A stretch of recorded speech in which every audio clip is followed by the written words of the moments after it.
the subject today is information, and from the very short conversation we had before the show, you have a very, very advanced ability to tap into a huge amount of information. And that must be a rather incredible experience, beginning with something that happened to you at 9 years of age, where you tapped into the akashic of an entire football audience during a play as your kind of introduction into this as a young child. Love to hear that story, Andrew. Actually, it was a baseball game. It was the old Cleveland Stadium. It was a stadium built in the early 1920s under a work project agreement. I was 9 years old. My dad took me to the game, and it was bottom of the ninth inning, and it was tied score, and somebody hit a home run, and our team won. And everybody in the stadium stood up and started cheering. And at that point, every person that was there, 83,000 people, all of their akashic records came into my conscious mind and into my cellular memory. And from that point on, I knew I was completely 100% different. Before 9 years old, if I was around people long enough, I would download their akashic records at a very slow rate. So it could take me 2 to 3 hours or a week to download a person's akashic record. And I was a very active child, reading well beyond my abilities, and didn't have anyone to speak to it. I grew up in a Greek family that worked in the restaurant business. Age 6 years old, I started working every summer, 20, 30 hours a week, every weekend. It's not that I didn't have a choice, but at the same time I didn't. As I grew older and older, there were more and more experiences where everywhere I went, if you were within a few hundred yards of me, your akashic record just came in and downloaded direct to my cellular memory. And as I grew more into my spirituality, I found a Native American path and began to work with the Huichol Indians and a number of other Native American tribes. And I began to understand what my skill was about. And as it began to get bigger and bigger, the whole concept of what I was and the type of psychic reader I was completely different than anyone else out there. I began to identify species when I would read people, if you were Pleiadian or Andromedan, Arcturian or Gregorian, and then I began to be able to read soul contracts quite literally. When you come into this world, you have a soul language that's based into your DNA akashic records, and it represents what you're here to do. And then I began to understand that soul contracts have fine print in them that's inserted by the people that run the incarnation grid, and that fine print lures you into different types of karma and drama. And that's where I began to understand that the type of society we live in is a media-driven society. It's no longer passed down by old traditions, and all the generations alive now are amalgamated into a single generational society that doesn't understand about their psychic talents, that is unable to access their soul contracts or what their soul families are like. At this given time, there's about 2,200 separate soul families on this world, and that equates to the 7,300,000,000 people that live on this world. So that's how small of a world we are on soul family status. And as I began to get deeper and deeper into this, I was called to do radio, and there was a concept that was brought to me called the GalacticHistorian. And there were 4 people ahead of me that had the choice to be this lifetime. They all said no, and when it came to be my turn, I said yes. And that's when I began to unlock the codes that put all of the akashic records of the 20,000 worlds that I lived on into a singular format that which I could understand and then translate back into 3D human linguistics. Wow. Okay, so in your interpretation of someone's existence, when you look at their akashic record, to what extent do you differentiate between the fact you're looking at someone's akashic record or actually communicating with their higher mind, or is there no difference? Are they one and the same thing? There is a big difference. When I read a person, first thing is I don't enter that person. And that's a big thing in the psychic reading industry, is they actually enter your energetic field. You are a stream of information to me, and you are completely 100 transparent, quite literally, on a soul contract level. And when I read a soul contract, it allows me to understand all the past lives that are attached to it. So it's like an information tree. And the deeper I go into the tree, there are more layers of past life information, off-world and on-world. And I read them in layers. When I look at a person, I read their body layer first. It tells me the level of health that they're in. And if there's a soul sickness based off of an organ failure or some type of brain injury, or they're just a depressed person, it's reflected in their outer energy. At the same time, I perceive people above the visual spectrum and below the visual spectrum. And the akashic records of a person exist 1 second into the future and 1 second in the past. So for me to access them and function them, I must be able to literally exist 1 second in the future, because that's how you process the information. And then 1 second in the past, that allows me to understand what the past life information relates to the present me, who must translate into 3D matrix linguistics. So when you meet someone for the first time, what normally jumps out at you for a person? Is there some particular aspect of the things you've just mentioned? It's kind of a very long laundry list of aspects of a person's life you can mention. Is it again different for everybody in what jumps out at you first, depending on their personal circumstances, or does there tend to be a pattern in how the information flows through from your experience of a new person? There is a pattern. I try not to stereotype, but I also don't turn it on all the time, because I learned a long time ago I don't need to know everything. And that's what being what I do makes me capable of doing it on air 15 to 20 hours a week and 30 to 40 hours of private readings a week. I don't need to know everything, but if I need to know anything, I simply tap into the person. And oftentimes a person is ready. They will empower their akashic records to come forward. At times I run into people that have the traditional redaction. Like if you're reading a CIA document, there's just black marks all over it. That means at one point in time, that person's soul was powerful enough to put a black mark over their akashic records so no one could read it through them. Okay. I can see through that. And that's because I've lived in every soul family here. I've seen all the techniques as well as the techniques on the off-world. So when I read a person, if I give them the eyebrow raised and look deep into them, it's an instantaneous download, and it's a matter of processing it back and then bringing the information to them so that the actual person that's hearing it can process it. Okay, so the redactions are generally because let's just call it the higher mind, because of the drama they're playing out with that particular aspect of them, aspect of their soul, the shard, they don't necessarily want the physical being to know certain bits of information because it's important in the game they're playing to not know all of the game rules that are going on. Is that why things are redacted? No, actually, when you come through the birth canal, you completely forget everything. That's the function of the way this world works.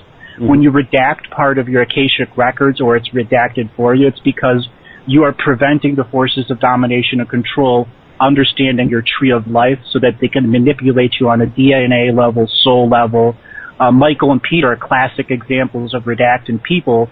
They were able to function in this world and manifest into this time without being captured and turned into dark entities. And it's literally a camouflage way of preventing these scanning spirits that go all throughout the world looking for people that didn't plan their life properly. Okay. So sort of cloaking aspects of yourself. Correct. Fascinating. Okay, but you can actually see through that.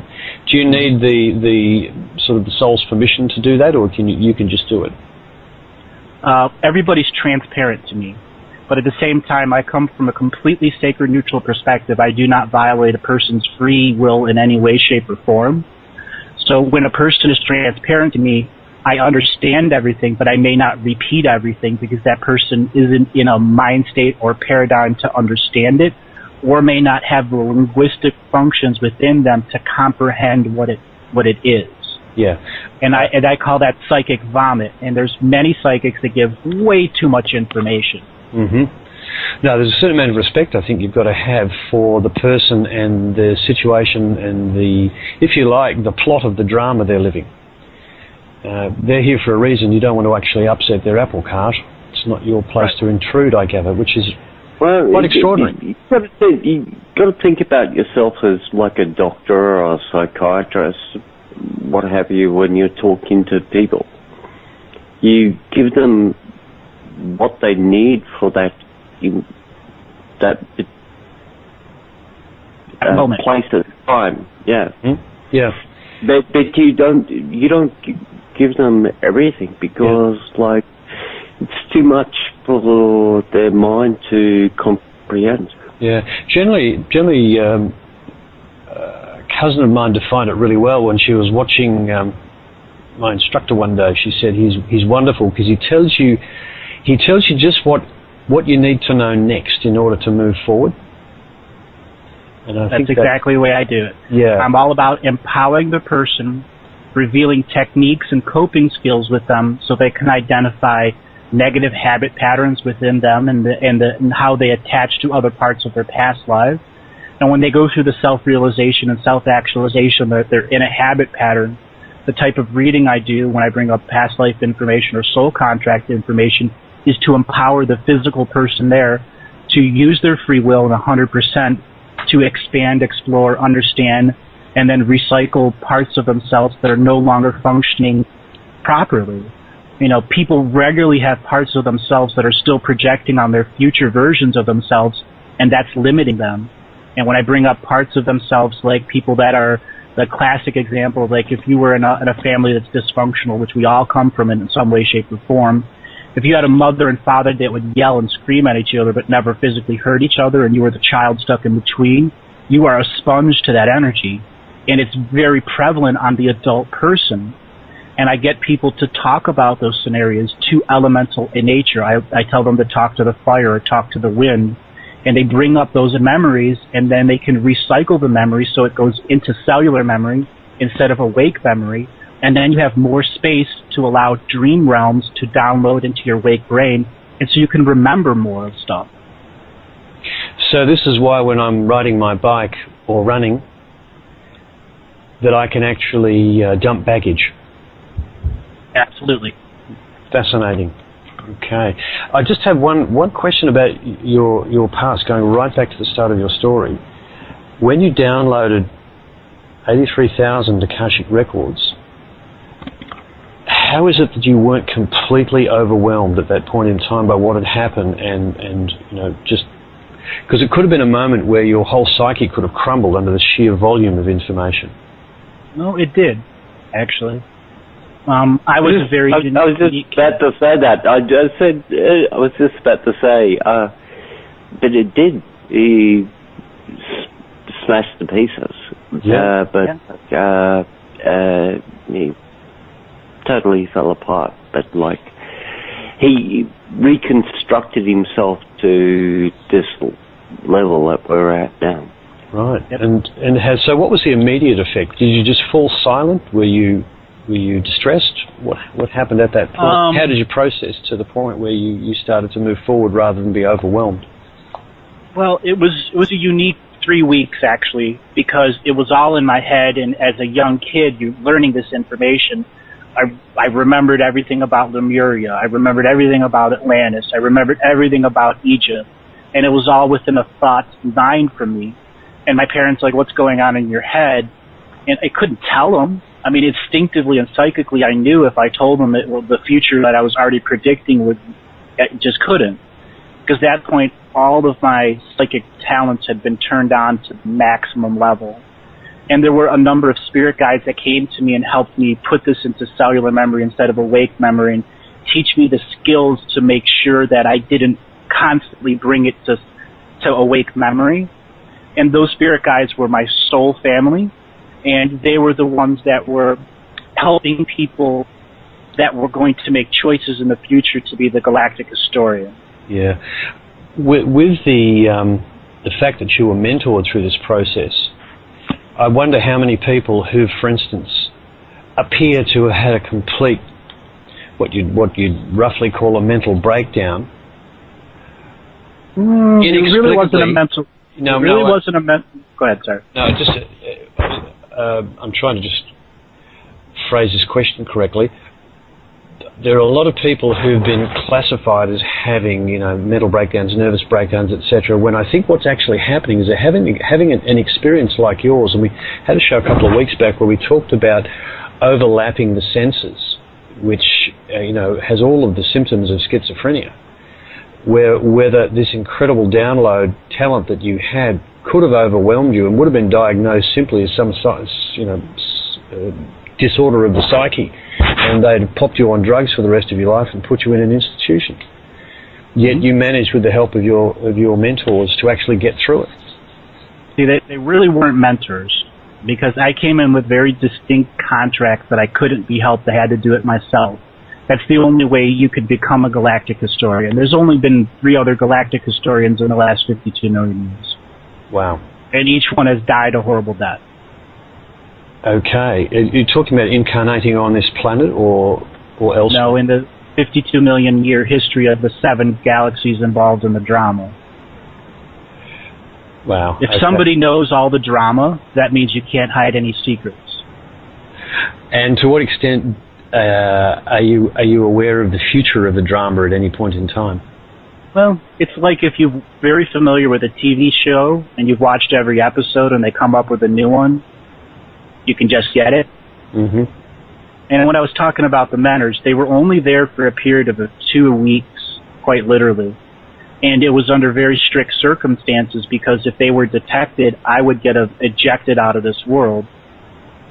I came here under broken spiritual rule contracts because there's so many different layers of spiritual courts of equity and spirit laws that were completely broken to universal law.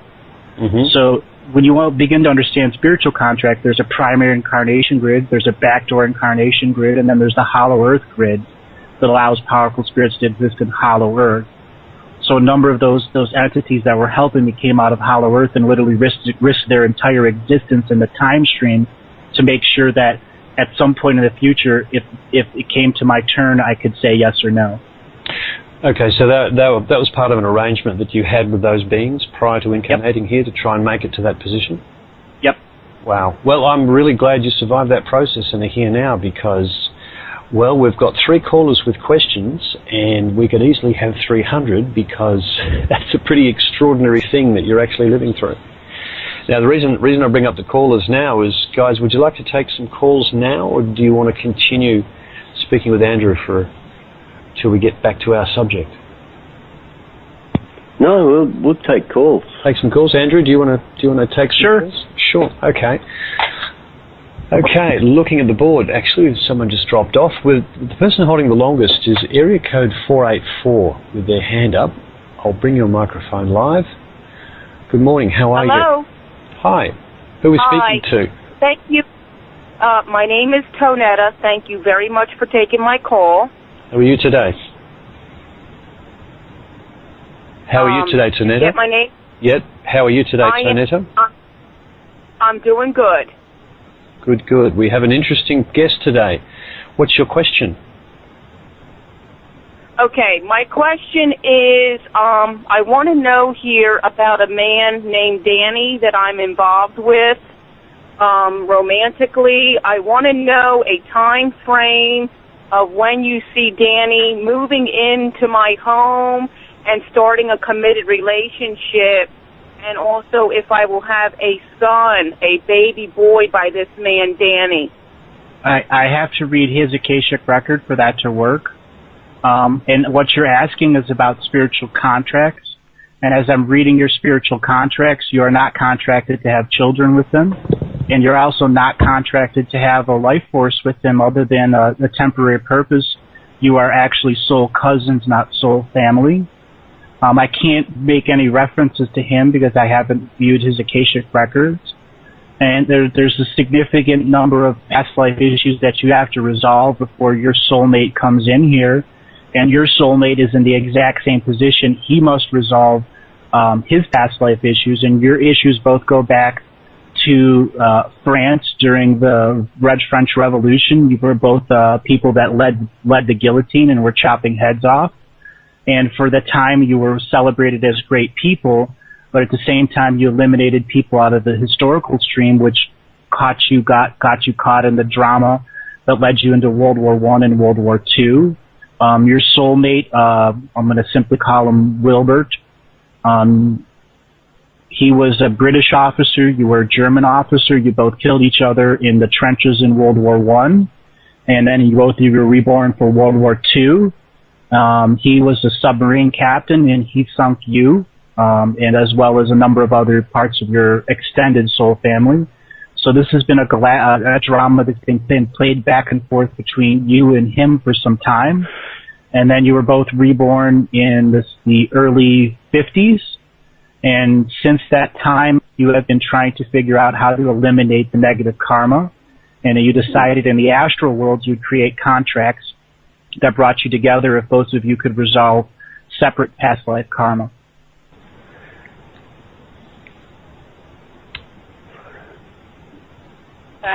Processing, Tonetta. That's a big information dump you just had there. Yes, absolutely.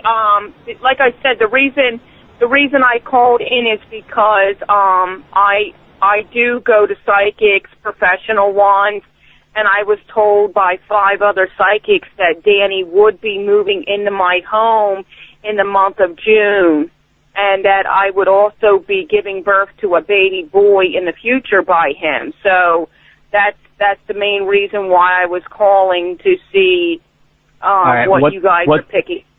What those psychics are picking up on is the actual incarnation grid that's been hijacked, and they're trying to forcefully bring people into this world that aren't part of your soul family. And you don't have soul contracts with them, but they will put small fine print into your contract.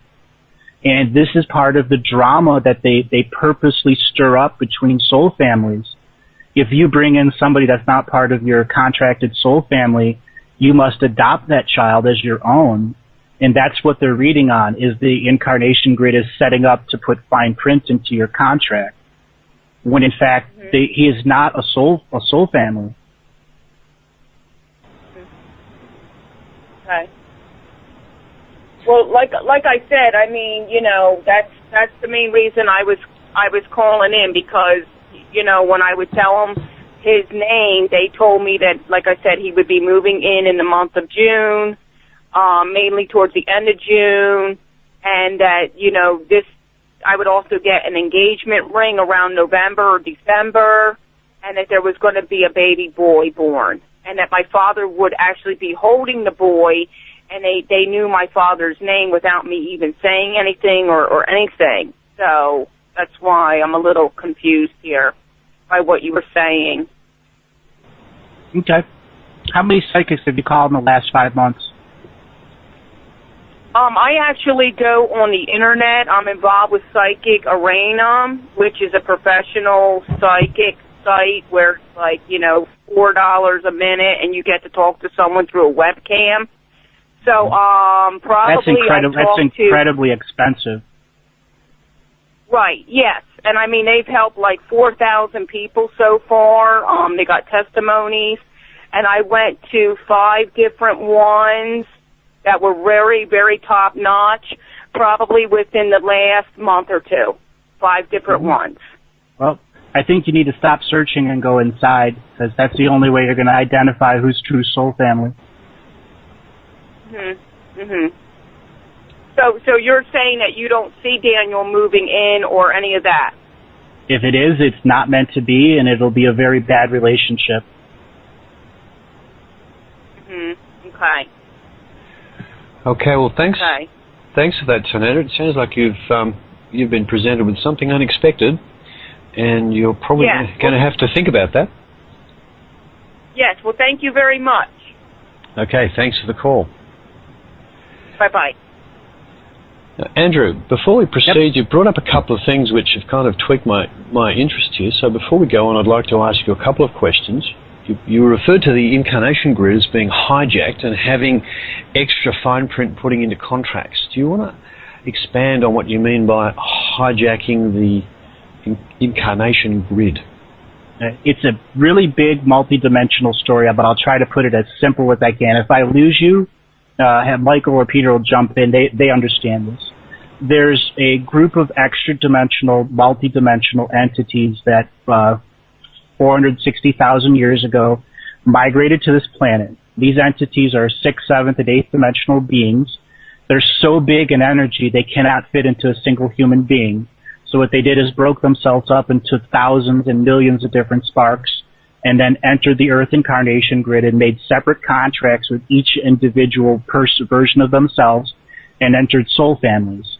And as they began to invest more and more and more of themselves, these 15 beings essentially became 40% of the population on this planet. That was 15 beings, 40% of the total population. At that point, they had off-world allies, that they had given a technology to where they learned how to take a soul out of a body and rapidly increase its vibration and then shoot it across the galaxy so it would enter the Earth's astral grid and then be forced incarnated through the incarnation grid to be on this world, and then the little pieces, parts of themselves began to interbreed with these other pieces, and this began what's called the invasion. And this invasion is a totally different concept of warfare, until finally they brought in huge versions of these other beings and created a soul family here on Earth, and they literally hijacked the incarnation grid because they were the master breeders here. Wow. Okay. And that's called the Archon grid by popular modern terms, even though it's much more drastic than that. Okay, so this situation that's going on at the moment, geopolitically, is an outcome from this Archon grid. Correct. Archon. Okay, that is a fascinating bit of information. Absolutely fascinating. Let's take the other caller who has a question with their hand up at the moment. We'll come back to this again after that. Okay, area code 816. Your mic is live. Good morning. How are you? And what's your name? Hi, my name's Cherie. Morning, Cherie. Hi. Yes, I was kind of interested if I'm on the right track. I'm working on with a bunch of people for developing ending poverty in third world countries, and I'm wondering if that's the right direction, and I hope it is. What I need you to do is tell me about the first 10 minutes of your day, be as accurate as possible about when you first woke up. Do this out loud for about 40 seconds, and then I can tune into your infinite dream world and how it functions to become part of your finite world, and then I'll be able to tell you. Okay. The first 10 minutes of my day, I was getting downloads this morning, so I was in a very dreamlike state. I've already tuned into you. I'm familiar with the soul group that you're in. You're part of the third migration from the Pleiadian planets during the second fall of Lemuria. You were part of a migration of souls that came here to bring a new self-expression, and it was understood that you were going to be confronting the long-term concept of the monetary system that was going to degrade souls from higher dimensions to lower dimensions. And your purpose here is actually not to be functioning in the elimination of poverty, but it's about the spreading of knowledge so people don't have to be in poverty. And that comes through empowering people with wisdom and knowledge, as well as teaching them that there is a layer of truth to every person that's in service. So whatever service you choose, there's a spiritual purpose behind it, and the spiritual purpose is reflected of your incarnations that you lived life in. You've been a healer many past lives. One of the first past lives that comes up is South America, Lake Titicaca, I'm going to say 1660s. And at that point in time, you were a plant medicine healer, and that would know where the very sacred plants would exist, and you would gather them, and then you return them to a place that you would grind them up and use them as sacred medicine. And that's something you should be doing this lifetime on an even more higher basis, where you should be identifying plants and understanding that there's a truth in Mother Nature, and that truth in Mother Nature is what you could teach people that are in poverty. Okay. All right. And I'm on the right track then? Oh. Yes and no. You're only on the right track until you perceive that there's a shift in your paradigm. And the shift in your paradigm is truly about reclaiming your free will and understanding that part of the path you've been following has been given to you by your mother and father. Even if you don't understand it, it comes on a subconscious level. And for you to go through the reclamation of free will is about disconnecting from the matrix world that you're so heavily plugged into. No matter how much meditation you do, until you physically pull yourself out of the matrix and recharge yourself and heal yourself enough so you can begin to heal others, you're not going to truly have 100% of your free will. Because right now you're really only functioning on 60 to 65% of your total available energy. and you have a serious amount of soul contracts that have fine print in them related to your mother, father, as well as to the love relationships you've had over the years. And this fine print wasn't in your contract before you came into this world. When you were going through the birth canal, it was purposely inserted because of the type of soul that you were, and they needed to divert you from reclaiming your free will at an early age. Otherwise, you would have gone around waking people up in the world, similar to the way Michael and Peter work. Okay. That sounds right. Thank you very much. You're welcome. Thank you, Cherie. I'll put you back on hold. Fascinating. Yes. Questions, Andrew. You said that some 100,000 years ago, 15 beings came here and literally invested themselves into the incarnation grid here. Now, my question for you now is, were they invited? Were they supposed to come? They weren't. Okay, so they weren't supposed to come here. This is the next part of the history here. The solar system we live in was built from the ground up. What it's called the Galactic Ascension Machine. And there were 3 galaxies that were part of the 5th generation of created galaxies in our universe. And around the 5th generation of our galaxy, there were only about 300, maybe 400,000 actual galaxies here, instead of the trillions that we have now. So the universe was much smaller then. And these beings were part of the 2nd, 3rd, and 4th generation of new beings that came here. One galaxy, its purpose was to expand the concept of free will with no limitations, and that created war. And when these beings, these 15 original beings were part of our galaxy, our original galaxy, and when the war galaxy came here, you had 3 separate prime creators of those galaxies that were coming together to try to figure out how this universe was going to mix.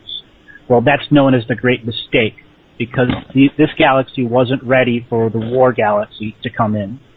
Earth was a 7th dimensional galactic seed planet. Its purpose was literally to bring new life to brand new planets that were being built. When I say built, a soul literally becomes a planet and then receives DNA wisdom from another source, and then that's what souls can use as a framework to incarnate on a planet. Earth being a seed planet, its purpose, it has 200 separate womb chakras. And then the people that live on Earth were able to create the DNA knowledge within these womb chakras to literally manifest new concepts of wisdom DNA. And then that DNA would be brought to our moon, and our moon would then psychically transport all of this information to the blank Akashic record of a new world. And then that world would have soul families come in there and begin the process of incarnation. Earth was literally hijacked just before it was going to be rolled out and put into this service. So Earth was teleported away from its purpose, and it was tremendously hurt.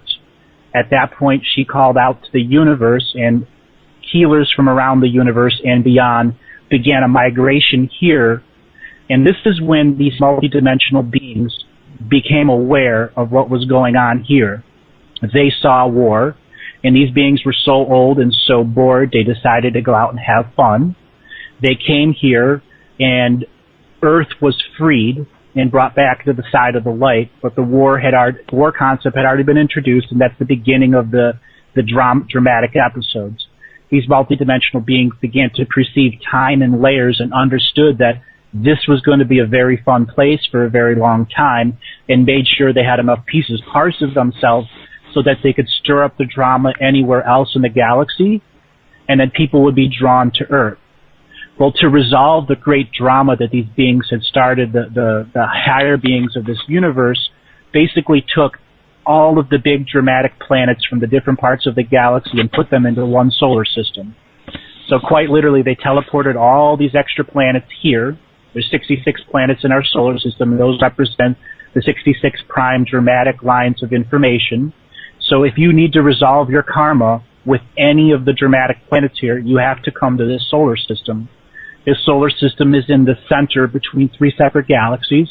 So imagine 3 circles, and the center where those 3 circles intersect is where we are.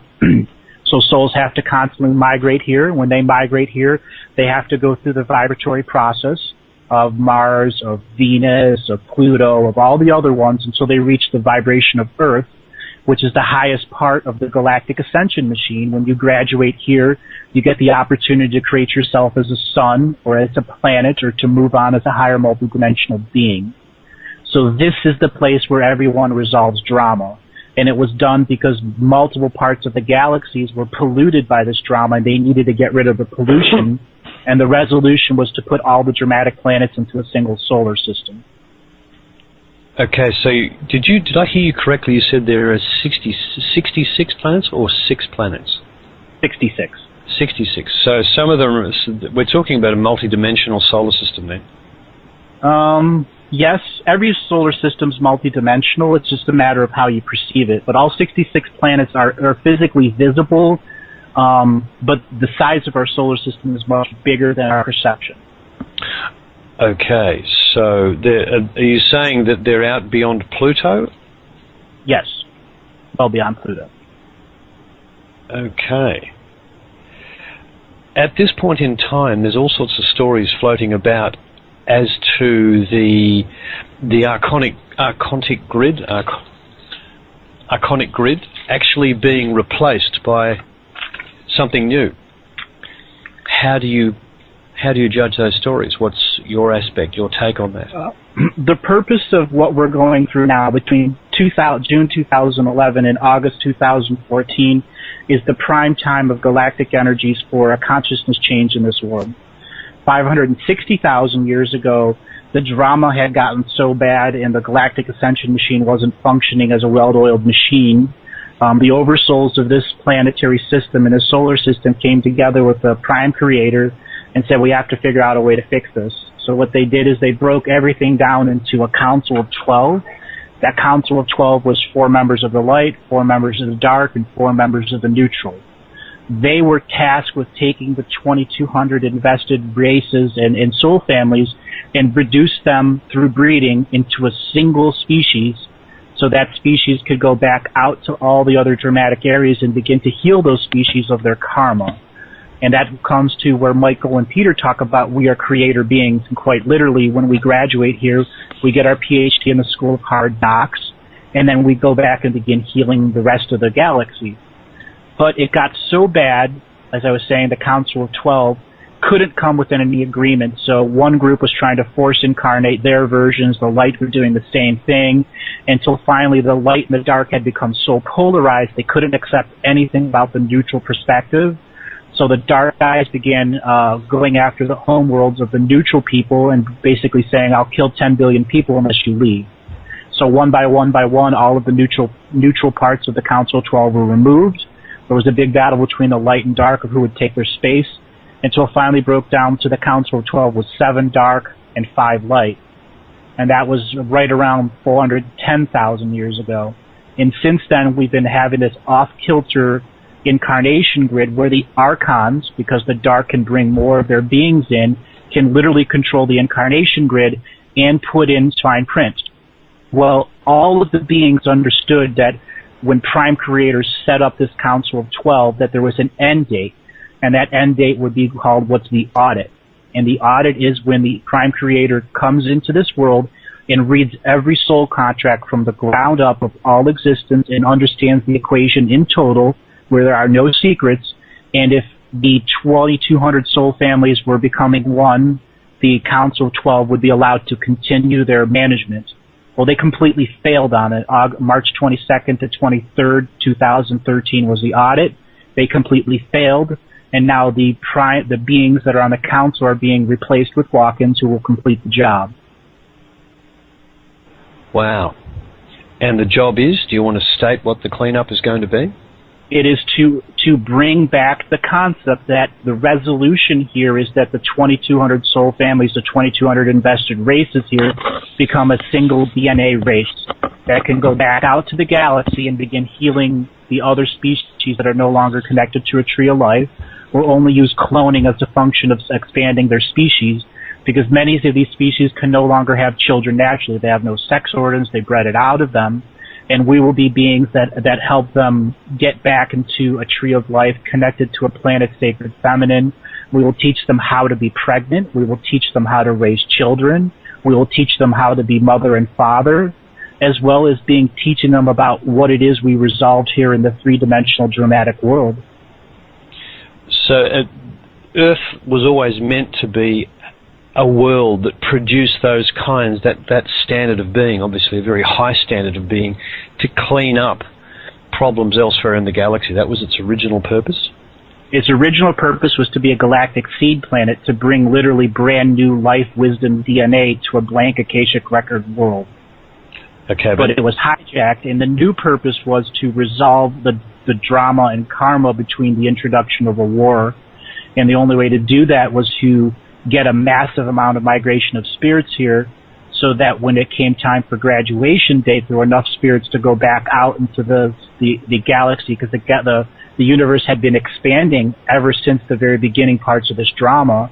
And there were soul families that had gone and made planets or gone away from the drama, but they still have unresolved karma, and we will be those creator beings who come there as healers, as ambassadors, to bring knowledge, to bring wisdom, and to share and break bread and begin to open up the concept that the drama has come to an end.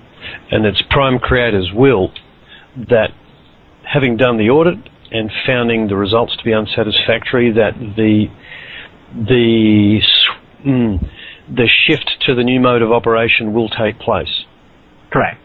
And we're in a situation where the dark guys, just before the audit, they were trying to alter Prime Creator's vision, even though he realized that. So what happened? I used this association. Sorry, they actually tried to interfere with the boss. Oh yeah, and they tried to create. This was from CERN, the big hadron collider in France. Its purpose was actually to block Prime Creator from the audit. It was meant to basically fudge the numbers in the audit. They're a very bunch of cheeky employees, aren't they? Oh yeah. Well, what happened is when they did that, they got ejected from the game. Like in football, when you get a red card, they got ejected. Well, the light guys did that too. There are some light beings that are so far up the butt of light, they only see darkness because they're so far into polarity. So quite a number of them got ejected from the game too. So a whole new layer of management needs to be brought in for the light and the dark. But at that point is where the Prime Creator literally brought the walk-in rule, where it said, if you failed at this audit and you were part of this contractual product from the very beginning, your soul that was in there was taken out, and a being that's part of the Prime neutral perspective was put in, because there's no neutral perspective in the council. And that's how it's being brought into balance by all of the members of the high council, and that's the high part. The big beings are being replaced with an equivalent amount of neutral being who has no dogmas or political concepts. So that's the correction that Prime Creator has brought about. He's reshuffled the management council. Correct. Literally. Fabulous. Yep. So okay, there's your management clean out.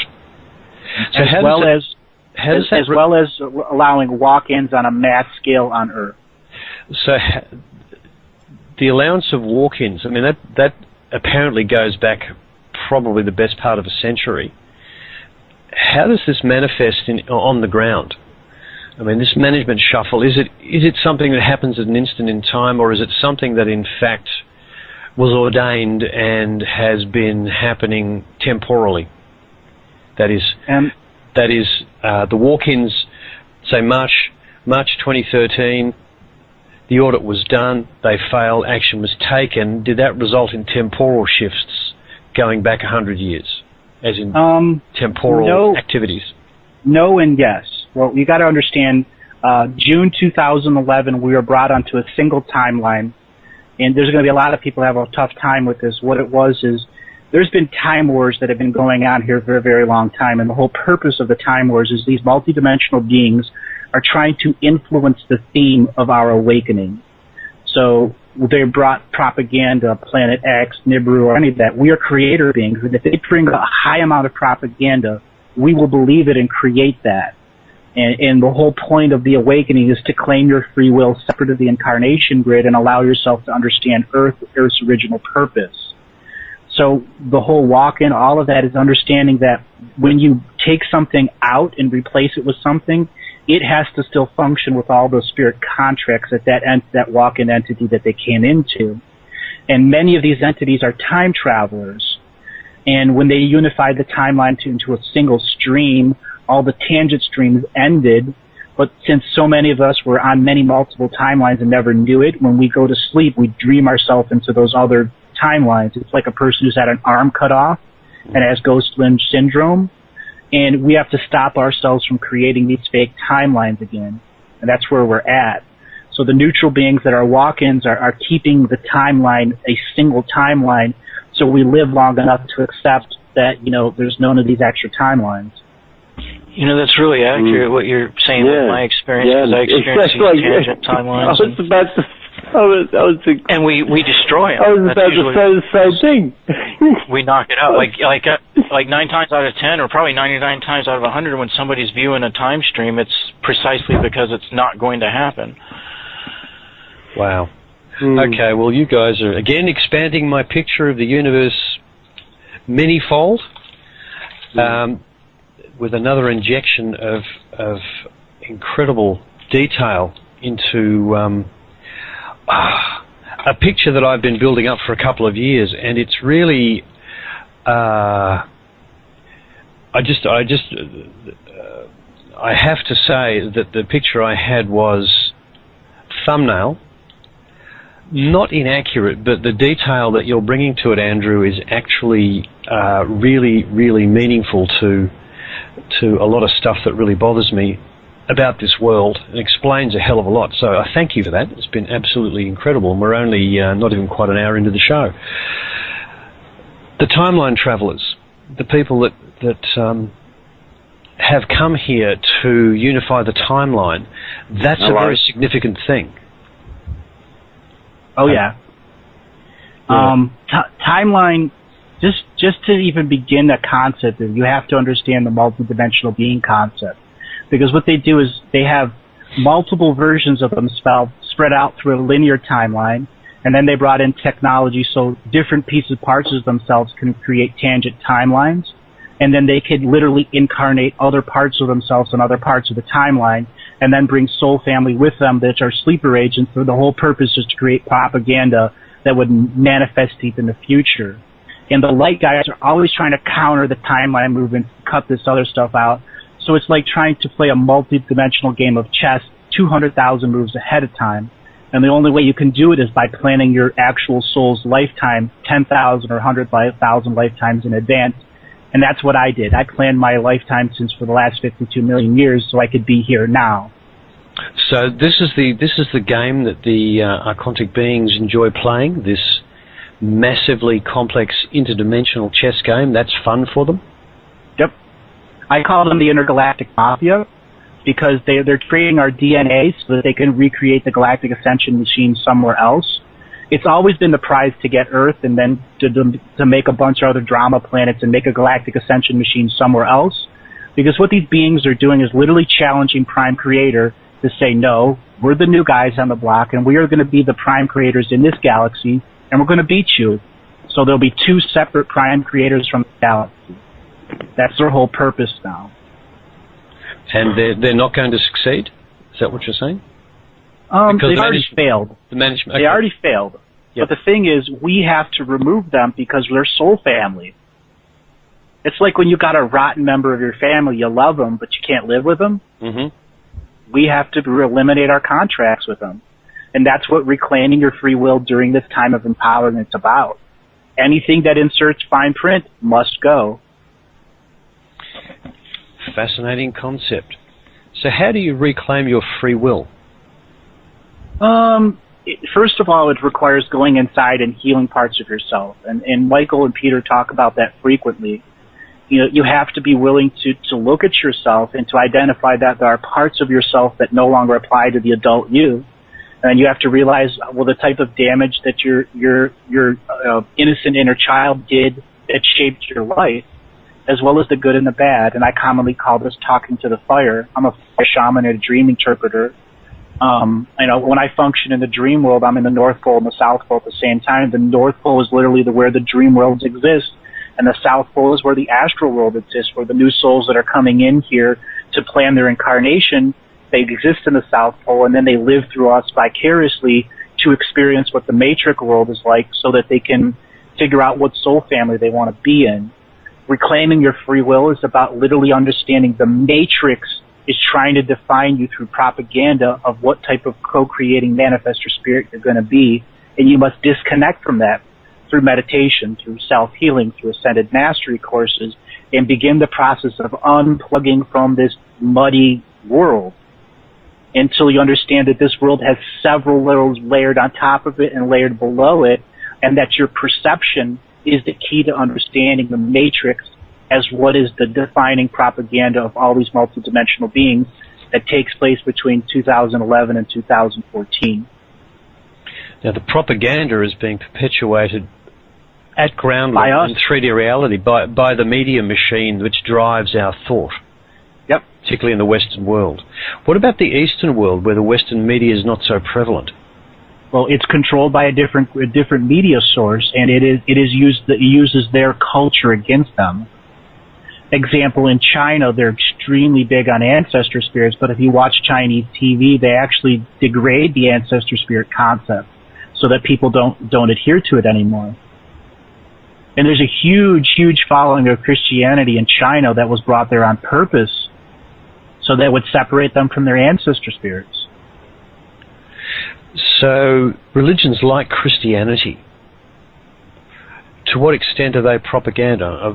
If you look at the Bible as a block of information, my perception of the Bible is that it's a mixture of information and disinformation, going back to the theme of this whole show, information and how you process it.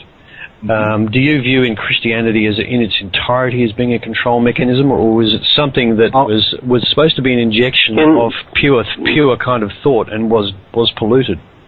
Can I go ahead. Can I just come in here?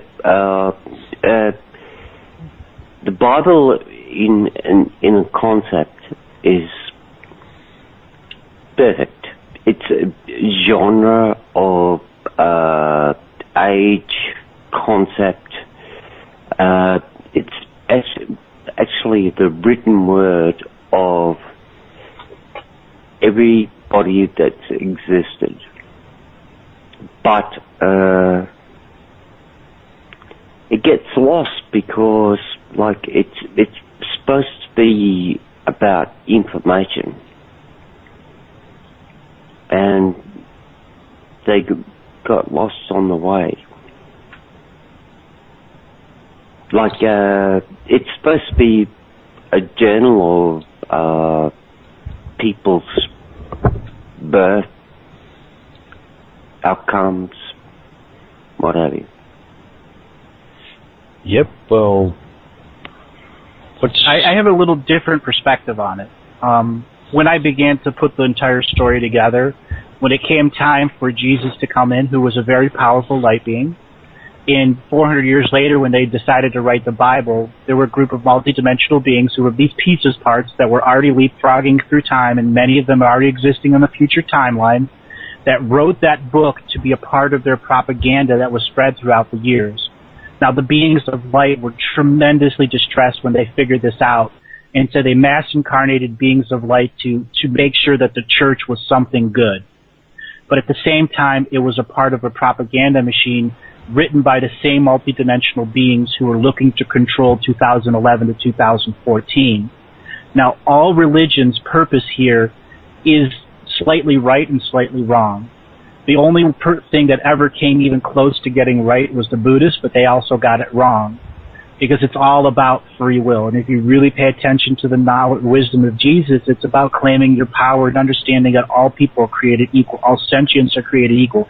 There is no single species that is dominant. We are all inheritors of the earth. And that is the message that was twisted so that they could make different sects of different religions, make them think that they are the only survivor species. They are the only one that will inherit the will of God. The will of God is for everyone. And all religions will have to go through the Reformation based off of how they self-manipulated themselves through history. And the Vatican is a political organization. Face it, Christianity one day was a government with 25 ruling families, and the next day was a religion with 50 ruling families. That's the facts, literally. And when you understand that they realize that governments end and religions endure, that is where religion was hijacked to become government. And as religion became government, it began enforcing the morality of religion as well as the morality of a government that was a dominating, conquering government. So the Bible has many wonderful stories and has taught many beautiful spirits the messages, but at the same time it's enforced propaganda for separate sects to create their own versions. And that's the true deception of these multidimensional beings. Great way to start a war. Yep. If you want some drama, start a war. That's always been the theme of the governments of this planet, the hidden governments of this planet. Whenever everything starts to get a little bit too moving in a direction that you don't want it to move it into, start a war. And religion's a fantastic way of doing that. So right at this point in time, Andrew, the future appears to be approaching in day-to-day life a turning point, crossroads. Mm-hmm. How do you perceive that? Well, right now we're in timeout. As I was saying, players got ejected, and we'll be in timeout until the 21st of June. And that means none of the management that wasn't removed is allowed to make any significant action. But because so many of the middle and upper crust management have been under contract of domination and control for so long, they're following through with what they've been programmed to do, even though the upper management has said stop. So it's a runaway freight train right now. And during this timeout, as I said, the upper guys cannot act. And that includes the forces of light. But what is allowed to act is to make sure that we are a stable environment that will not cause drastic earth changes so that people can reclaim their free will and begin to understand we are co-creating manifesting spirits. After the 21st, the big players will begin to act again. Many of the big players during this timeout phase have said, we give up. But they can't because they're contractually bound to their own things that they've created over the last 52 million years. They are stuck into their own timeline concepts. They are literally in this point where the freight train is going to crash into the event. And the event has not been put into the fires of creation yet. So we are still in this phase where we have to reclaim our free will. Okay, now you say there's an event that's not yet been put into the fires of creation. So there's going to be a twist in the game. There's going to be something that shifts everybody's consciousness. That's the general impression I'm getting. Is that what Correct. You've concluded? There's going to be a consciousness shift, okay? But no one knows at this point exactly how that will play out or exactly when. Correct. And only the Prime Creator knows that. Because he's the only one that can see the entire equation for its root answer. And we are an ever-evolving equation because every day people wake up or go to sleep. And these multidimensional beings' whole purpose was to use propaganda to make a predictive model. So what will happen between 2011 and 2014 is enforcing a statistical predictive model based over 52 million years of timeline manipulation. So they're essentially playing the chess game over 52 million years. Is that what you're saying? Correct. And it's all come to this point. Yep. This is the end date. After that, let's set aside the drama, set aside the actual event. Past the event, at the conclusion of the drama, what are we looking at on this planet? What will it look like to you? That determines how things roll out. If we determine if we're going to be a single species or not. So much drama has happened that there will be beings that will not accept the single species. So we may end up with several parallel Earths coexisting on top of each other that go through an adjusting phase where the high beings of light can come in and begin unifying the world.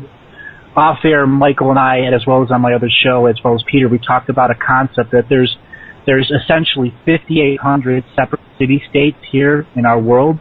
In each of those is a dream world creator. So New York City, Los Angeles, London, Melbourne, wherever the big population centers are, that's where there's an amassment of dreamtime energy, and those will all create local realities. So there'll be 5,800 local realities that'll have to come into unity by experiencing the unified dream world of Earth itself.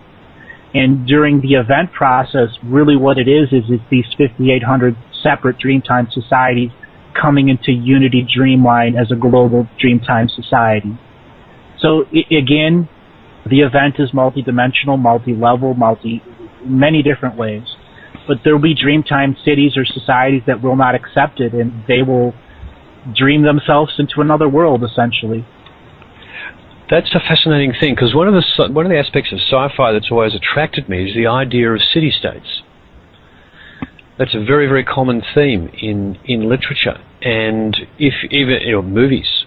You look at movies, Atlantis, the idea of Atlantis, the city of Atlantis, as being a sort of almost a separate living entity.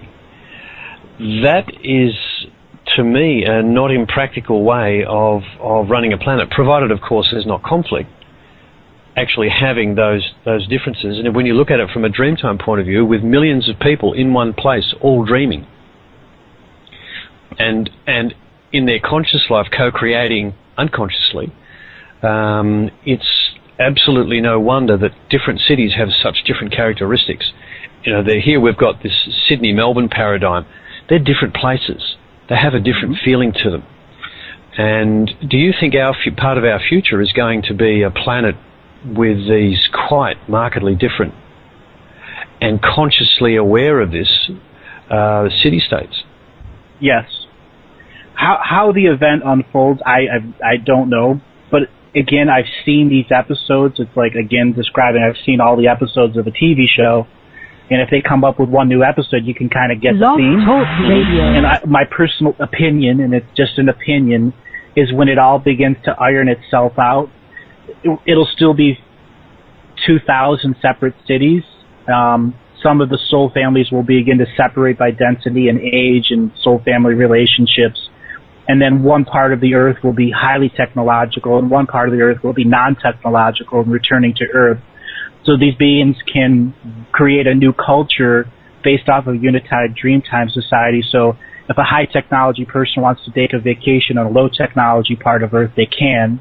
Or if a low technology person wants to come in and learn about technology that may apply to their low technology life, that'll happen too. Wow. Okay, we are literally, almost literally,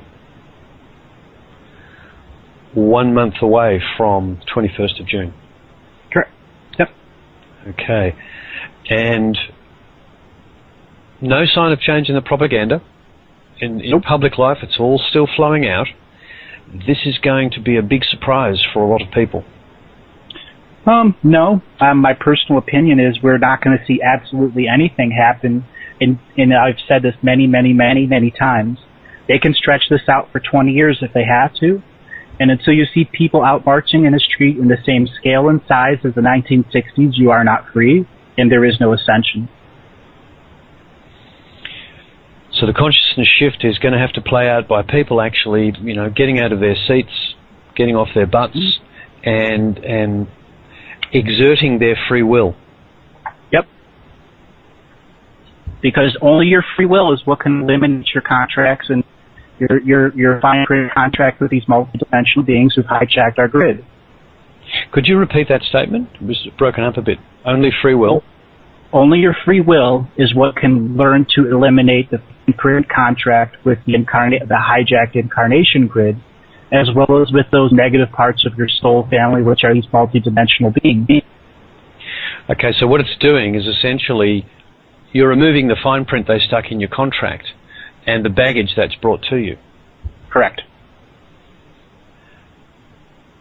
Okay, folks, I hope you're listening to that, because that is absolutely what getting up from your chair and exerting your free will is about. That's a really, really significant thing that you've just said there, because that plays out in, I don't like the political situation I'm in, so I am going to change it by my own actions. And we just need seven. Say, okay. One of the aspects of my thought on this is the differences in general between the Western world and the rest. Now, overall, do you think it's the Western world and its higher technology and propaganda that's going to have a greater effect on the overall outcome of this process of change? Well, or is it going to balance out? There's a twist here. Because these multidimensional beings needed to create drama on a mass scale, what they did is invite trickster spirits from all over the galaxy to come have some fun. All of these trickster spirits have been stuck here and are really bored of playing with the dumb humans anymore. They are so mad right now that their eyes have forgot about humans, and they are solely focused on the upper crust management of the domination and control and incarnation grid. So the twist is all of these trickster spirits who want to get out and go trick other people in other parts of the galaxies don't care about us anymore. And the old adage, my enemy's enemy is my friend, is now beginning to function. And after the 21st of June is where these trickster spirits are not in timeout anymore, and they are mad. And I describe it, it's going to be like an episode of Benny Hill or Three Stooges as they just get exposed more and more and more. That's a fascinating concept, because one of the things that is going on is that all of this crap is being revealed. It's spilling out. The propaganda machine is having a great deal of trouble excluding the sheer volume of lunacy that's going on. That's becoming really obvious to the casual observer.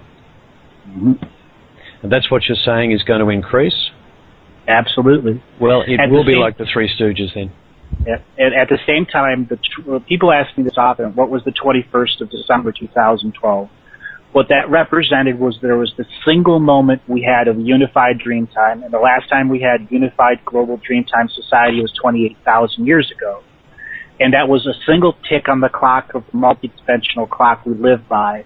We had one brief second where the South Pole began to act like a Jacob's ladder, where the electrical grid came out of the South Pole, where the astral realm is, and came out the North Pole and empowered the North Pole to spread to the entire energetic grid to the South Pole, where we as a species had one brief second where no matter if you're in the light or in the dark side of Earth, you had a moment of unified dream time.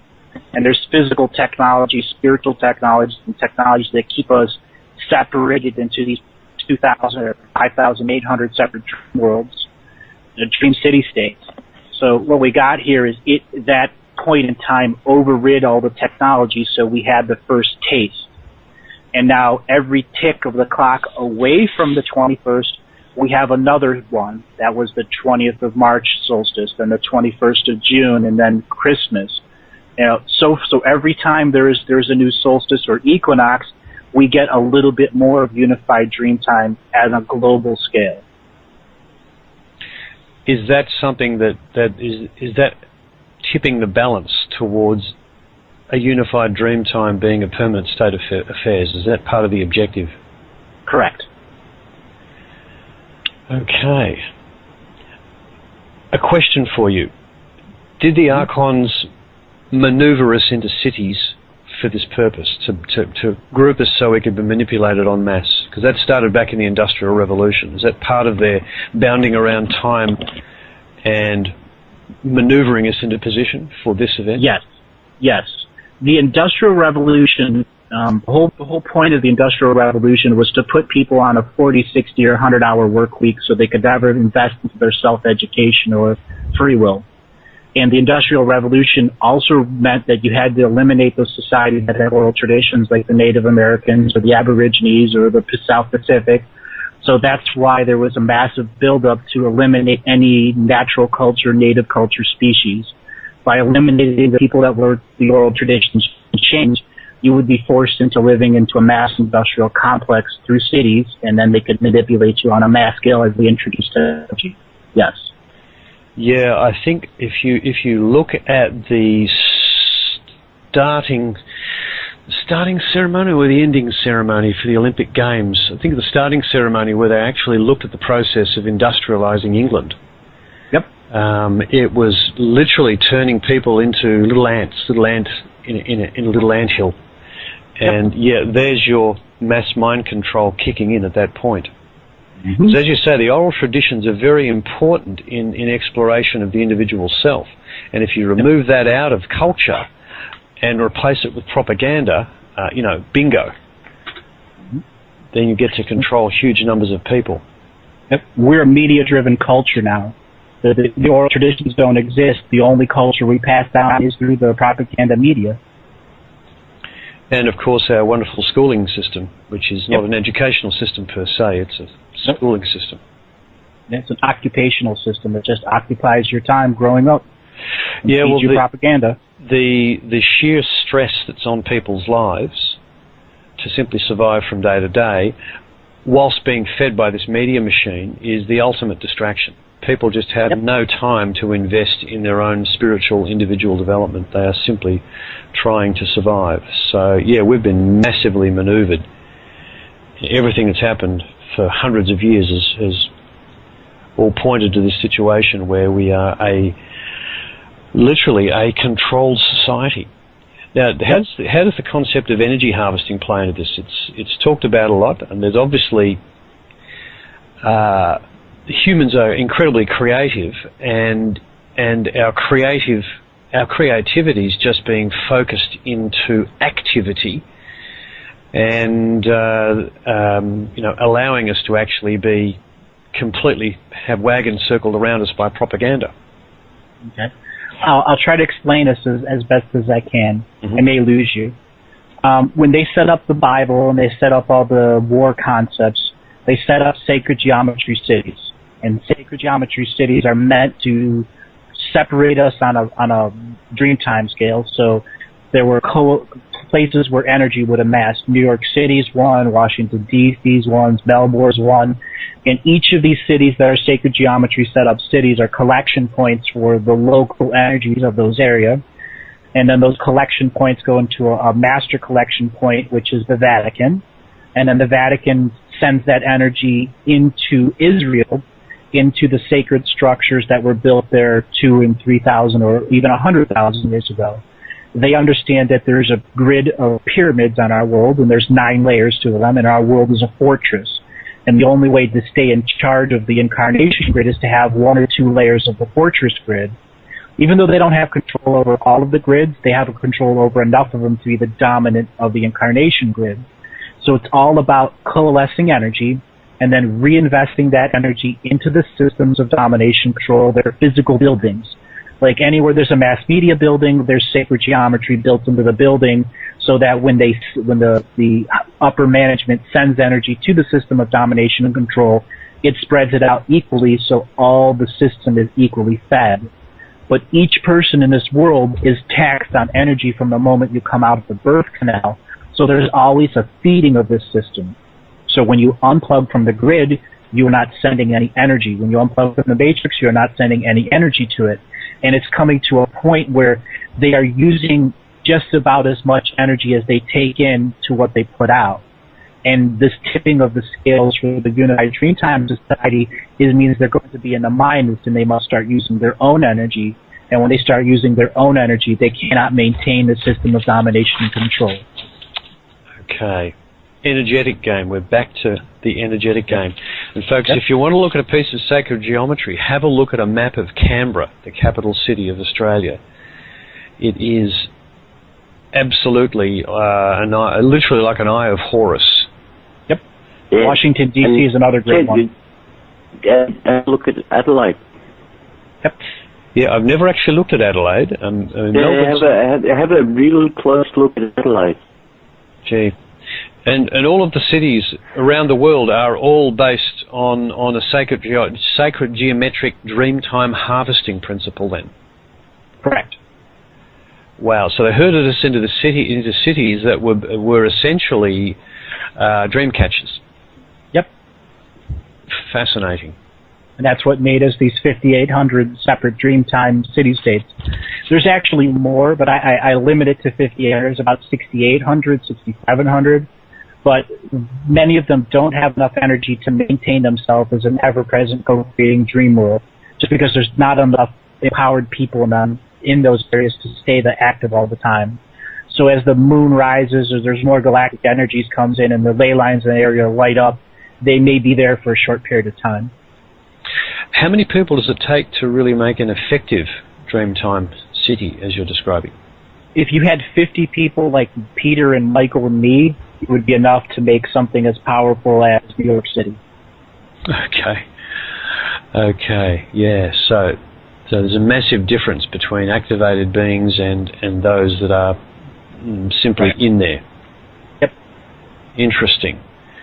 How does someone like you cope with a city then, who's so attuned to the situation? Do you have to stay out of cities? No, I'm completely disconnected from the Matrix, and I can function in it, and it doesn't interact or create with me in any way, shape, or form. And that's why I'm able to function through my broken rule spiritual contract and be a galactic historian and say everything in a transparent, sacred, neutral perspective. As a galactic historian, in a sense, right at this moment in time, by simply revealing yourself and revealing aspects of galactic history which people like myself have never heard, and this audience, some of them will have never heard it before, are you not actually creating history at this point, as well as actually bringing history to us? The answer is yes and no. Mm-hmm. The answer is yes and no. It's perception. What I bring from the Akashic Records rings true to the people that have already claimed their free will. And if it doesn't ring true to them, it's because they may come from a polarity perspective. Everything I do has no political concepts, no dogmas, and I live in a point where all beings are sentient, all sentient beings are created equal. And the code of conduct that I function with is do not infringe the free will of others. But our original purpose of this world has contracts that extend to us, and I'm able to function through those original world contracts and not offend free will. So do I create history? Well, history is already there. I'm translating it into a third-dimensional matrix perspective. I mean, there are layers of information that I don't purposely bring out because it could create a massive misunderstanding. Indeed. Too much information is not necessarily a good thing. Would you say that you're an aspect of the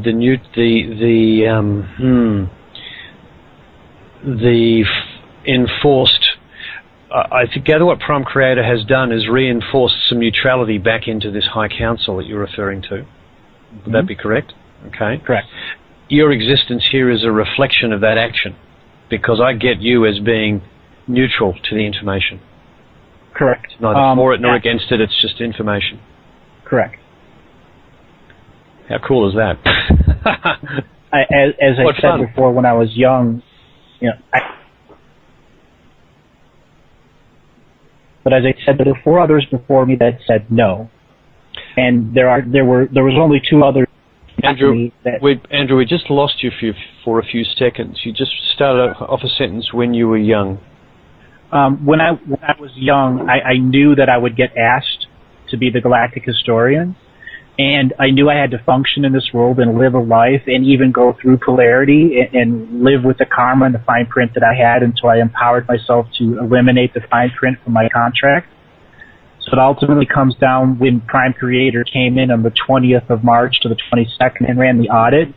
I was a part of the presence that required to create an anchor so that Prime Creator wouldn't be blocked.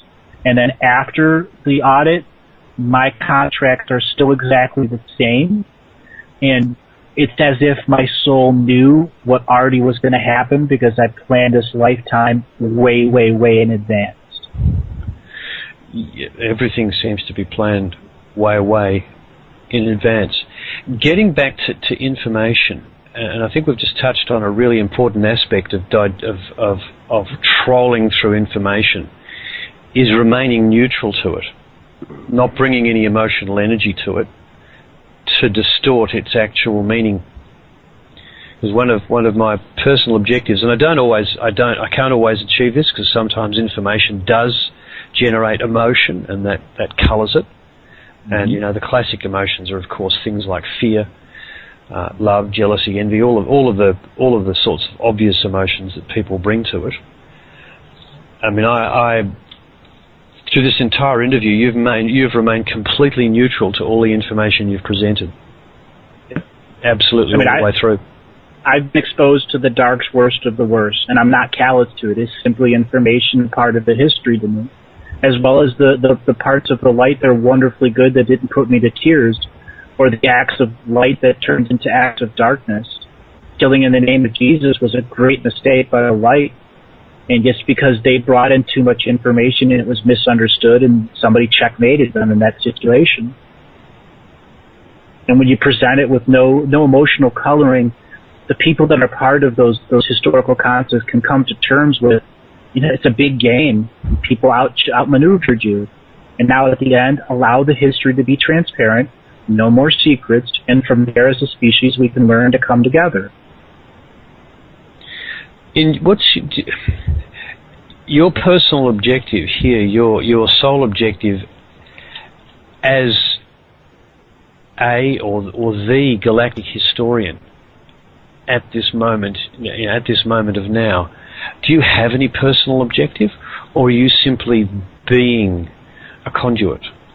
I'm simply being me, who's aware that the information stream is limitless, and using my free will to bring about the concept of no more secrets, to empower people with the concept of free will, to empower people to be healers, to heal others, to come to terms with their soul contracts. On the information level, it's transparent to me, and that's the way I present it, as absolutely transparent.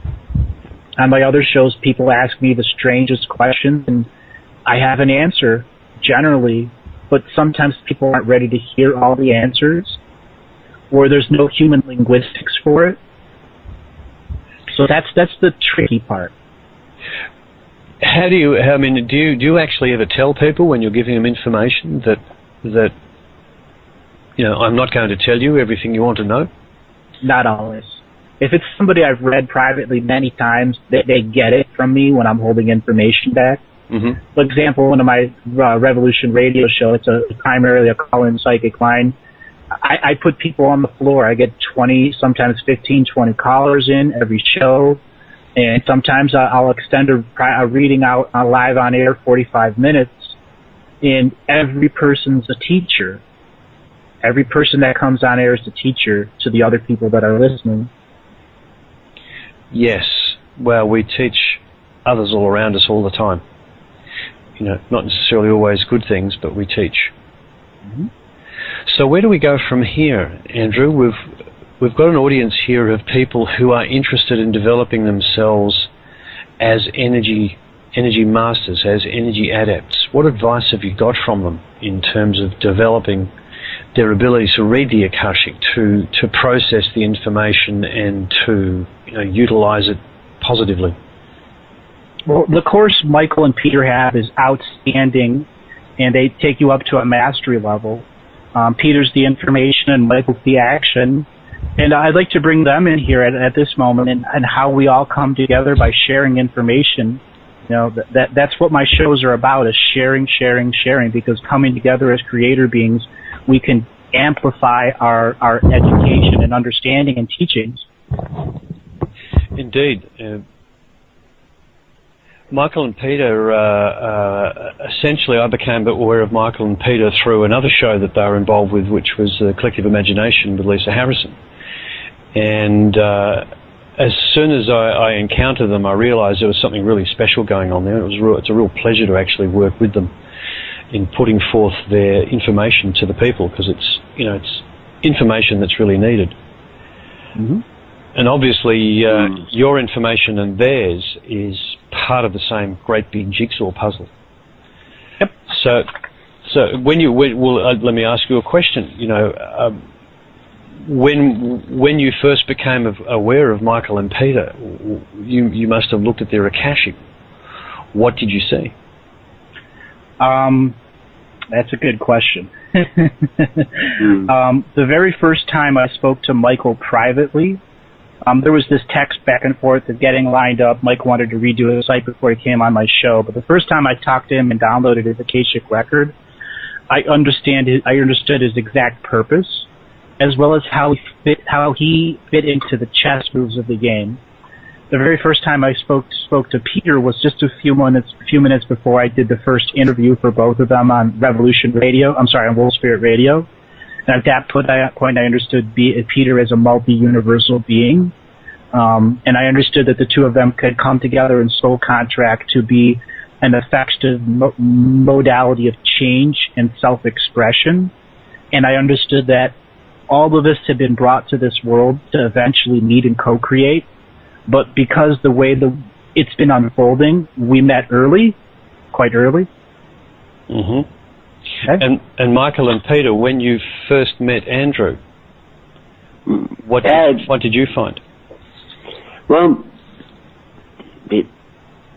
on myself, I just went, hey, you know what I mean? Like just felt at home. Connected. Yeah, good. Yeah, likewise with me, is just really comfortable from the start. And then the more that I heard him talk, knowing that he's information-based, and from all the people that I've encountered, I actually started to become prejudiced against people that were information-based because they all seemed to be psychotic, just to say it straight, and they didn't have the grounding or the ability or the pyramid of logical understanding to have access to that level of information and still be sane in the third dimensional aspect of themselves. And so the more I heard Andrew talk, and the more that I hear that it lines up with the core of everything that I'm doing and teaching, which I don't approach it in that informational way. I do it in an energetic way, teaching people to find their outward polarity. As I say often, that it probably wasn't meant to be this way. I'm not informational, but I can imagine that this grid was possibly tampered with, and people weren't born with an interconnectivity to things like we teach in the Energy Mastery course. But that's what I'm heavily based on doing, is getting people to reverse their polarity so they can know both sides, because until you learn energy due to the circumstances of how life is here, you're in the negative polarity. And by that I mean you have the perception that light comes into your eyes, sound comes into your ears, touch comes against your skin, and your interpretation of that forms your reality. Well, the positive polarity is the exact opposite of that. Light comes out of your eyes, sound comes out of your ears, touch comes out of your skin, and you create the world around you.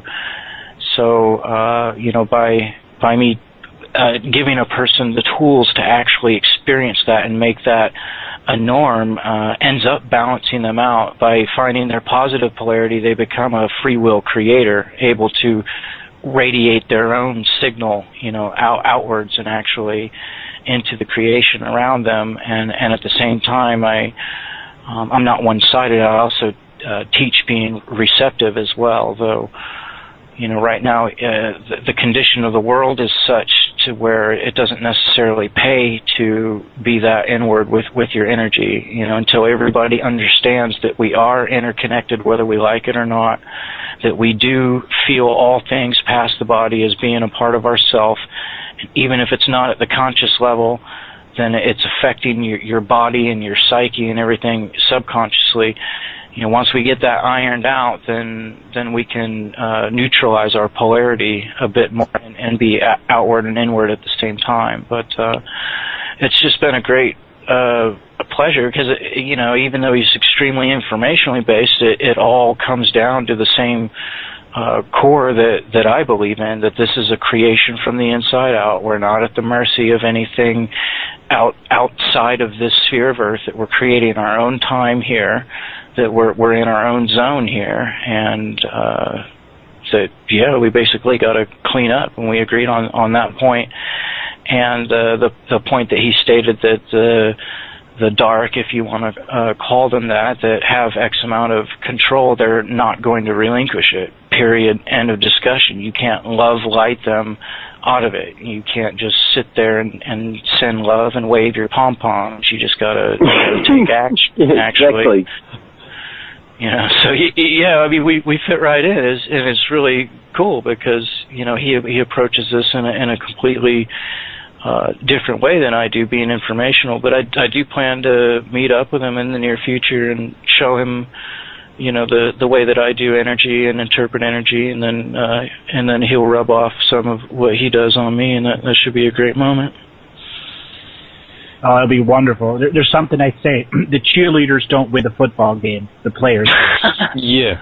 You've got that. Re-establishment of free will seems to be the theme underlying Andrew's work and Peter and Michael's work, and different methodologies, but the actual project is the same. Yep. Fabulous stuff.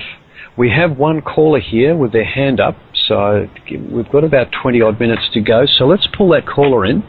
As long as it's not a request for a psychic reading. Okay. Well, we'll see what happens.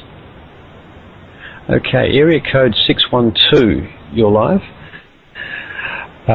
What can we do for you? How are you? Good, thanks. Your name? My name's Chris. I think I'll be able to remember that one. And I was wondering if you could tell me anything about past lives or my karma. Am I doing good?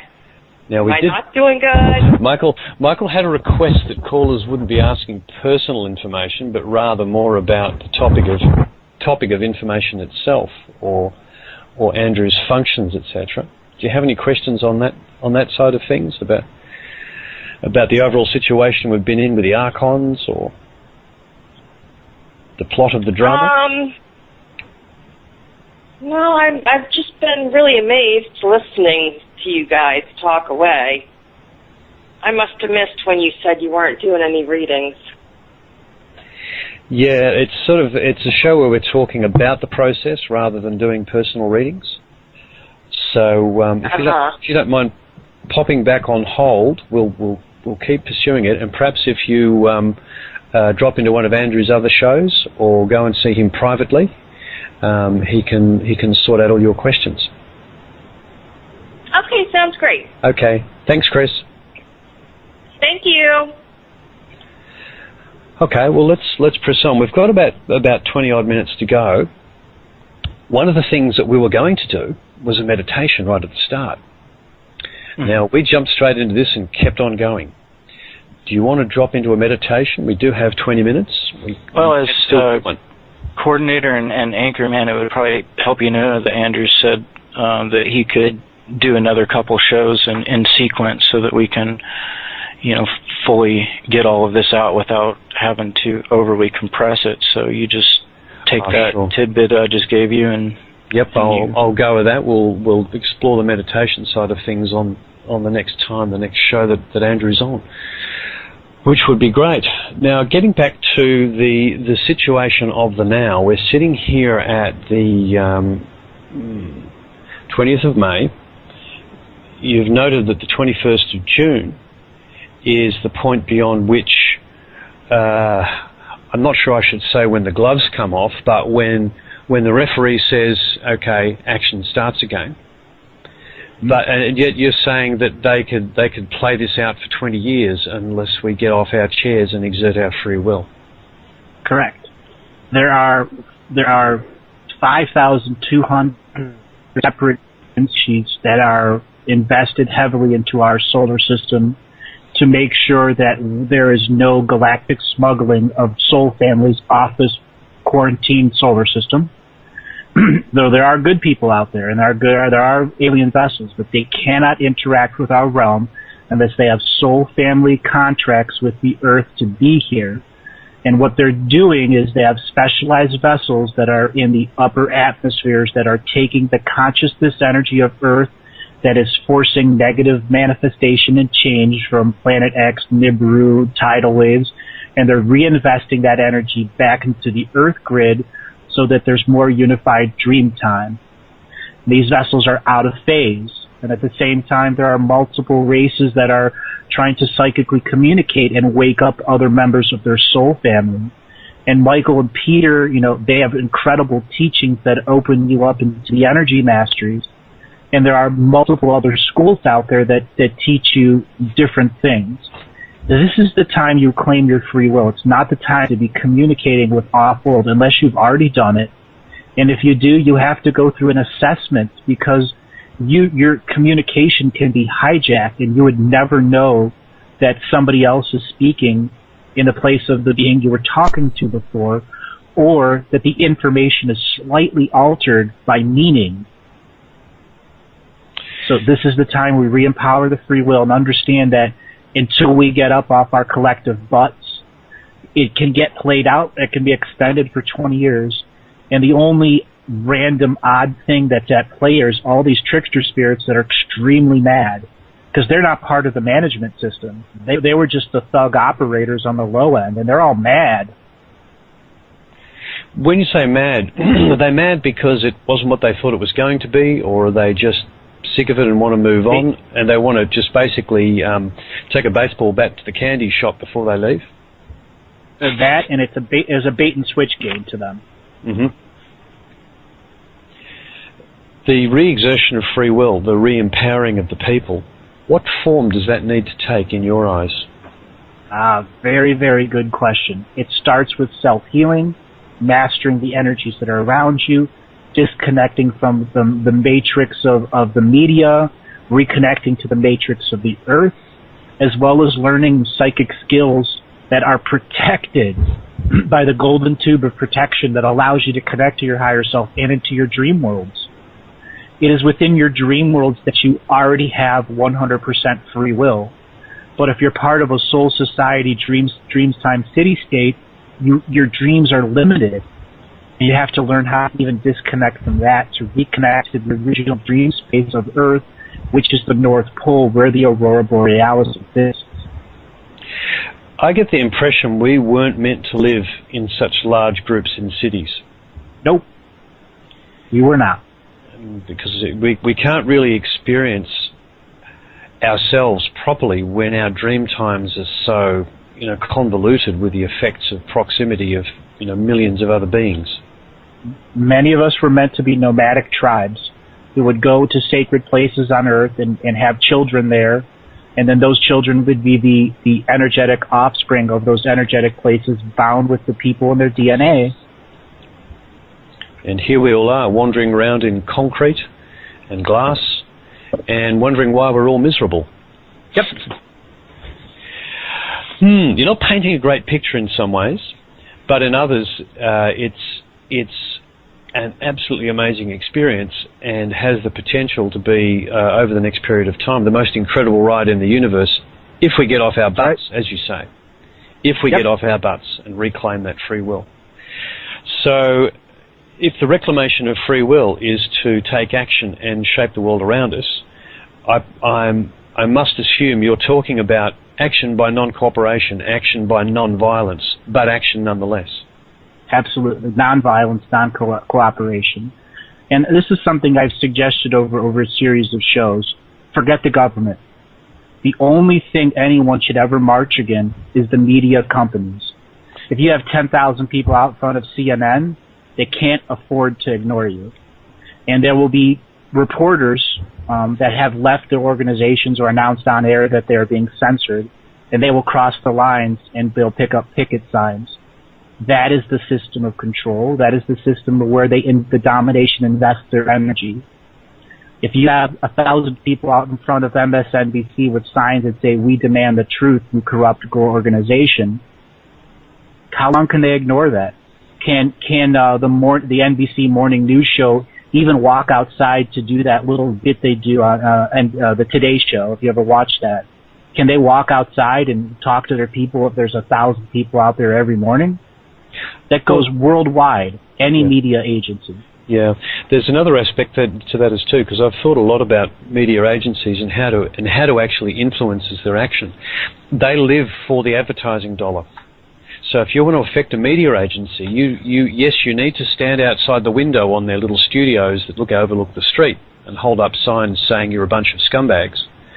But one of the things you can do is ring up their advertisers and say, "I will never touch your products again because you're dealing with a corrupt organisation who is controlling information and messing with our heads." And if you attack them via their cash flow, you will also be extremely effective. Well, cash is a lie.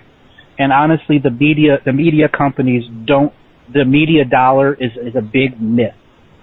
Because the money that comes in from the media is also supplemented by the government, and all dollars are fake. You don't operate on a real monetary system. And when they removed gold and silver, the physical energy that we invested into the gold and silver had to go somewhere else, and it went into the digital systems of the banks. So that's how the system of energy began to be hijacked, quite literally. And if you want to change, there will be people that were in the media agencies that are so shamed they will walk out and join the pit lines and begin to create their independent media agencies. Honestly, going after the dollar sounds great, but when you understand that the dollar is fake and its whole purpose is to take your energy so it can be reinvested into the system of domination and control, going after them just isn't functional. It's been tried and tried and tried again, and it works on a little scale, but they have to give you a little taste of success for you to stay into the reality. Hey, I'm happy to change my strategy based on new information, so thank you for that. I won't pursue that one, but I do absolutely understand that there's many people inside these organisations who have a conscience and who are part of who homes that don't have a nice vibration, technology that has harmful vibrations that aren't pleasant to be a part of. And so the key to experiencing this world right now in a completely different way, and in a way that can be paradise when you give yourself the right surroundings, is the energy mastery. And it's also the key to becoming a powerful co-creator and a force for change to get the rest of the world in gear, because we're never going to have the world that we desire until each individual understands these basic principles of reality coming from the inside out, of having their brain connected to their heart field, and their heart field connected to the omnipresent I am soul field, feeling all things as being a part of the self. We're never going to have that until each individual can attain this. And as each individual does this, it becomes easier for others. So, it is a snowball effect. But there's, never going to be one singular magical day where everything that you're too lazy to do for yourself just happens for you. And once again, that's part of the false propaganda, and I'm sure Andrew can back that up, that a lot of these so-called ascension dates are put out specifically so that people stop working on their consciousness and their own empowerment. And there's even clever philosophies that go with it, like you're embracing the wrong energy by actually taking action. Like, oh, that's 3D thinking. If you're the 4D thinking is just to allow. Like, come on. So that's the standpoint I'm always going to come from, is that everybody has to learn energy. And as I said on the last show, if you choose to learn from your own self, I bless your efforts. If you choose to learn from another teacher, I bless your efforts. But check out what we're doing. You won't be disappointed. Our pricing structure is beyond incredibly fair. It's half the price of a cable bill, and with a free trial, and it's top-notch material by teachers who can demonstrate everything that they claim to teach. And so, yeah. Indeed. And, Peter, and we do. Go we do. Like, we do things like guys. What we do on video and what have you, it's like mind-blowing, but like at the same 90 time, seconds. we are seconds none. So come and see us. Exactly. In 7 days, and you haven't got a result, leave. Yeah, 7-day free trial, no risk whatsoever. Yeah. After that 7 days, 60 seconds. leave if you don't have the result, but you will. Indeed. Look, we've had some great conversations with your current students too, and have a look at their information and the experiences that they've got out of going this path with Peter and Michael. Look, we've got about 30 seconds left. Andrew, thanks for an incredible discussion. Thanks to your audience for listening. Thanks to our audience for listening, and I'm sure they all enjoyed today's show. Thank you, Chris. Yeah, Thank you, Chris, and Michael and Peter. Yeah. Likewise, thank you, Andrew. Chris, it's always a pleasure. Yeah, Chris, you're a ledge. Thanks, mate. We'll see you guys next week, and obviously we'll be continuing this conversation 10 seconds. with Andrew. I'm not sure whether he'll be on next week, but it will be